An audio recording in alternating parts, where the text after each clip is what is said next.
بسم الله الرحمن الرحيم. السلام عليكم ورحمة الله. اليوم أحضرنا لكم خبر عاجل. والد لامين يامال نجم برشلونة يتعرض للطعن في إسبانيا وحالته حرجة. إليكم التفاصيل في هذا الفيديو. كشفت تقارير صحفية إسبانية أن منير النصراوي والد لامين يامال لاعب برشلونة تعرض للطعن مساء الأربعاء الماضي في موقف للسيارات في منطقة مطارو.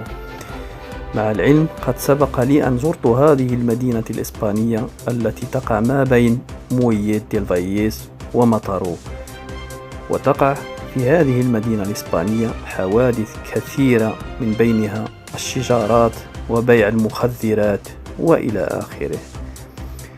ومن بعد ذلك قد نقل والد لامين يامال إلى المستشفى، وأضافت الصحيفة أن حالة والد اللاعب الإسباني من أصول مغربية حرجة للغاية. وأكدت أيضا أن الشرطة الإسبانية تحقق في هذه الواقعة. وأكدت صحيفة ريليف الإسبانية أن منير النصراوي غادر المستشفى وعاد إلى منزله بعد حصوله على تصريح طبي عقب التأكد من أن حالته جيدة في الوقت الحالي. نحن نتمنى له السلامة.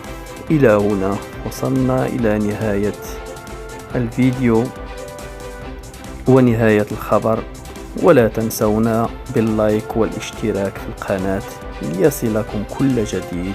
شكرا جزيلا لكم على المشاهدة، وإلى اللقاء. Nada, al final son los cuartos de final, aunque fuera Alemania otra selección saldríamos igual de motivados y iremos con muchas ganas para poder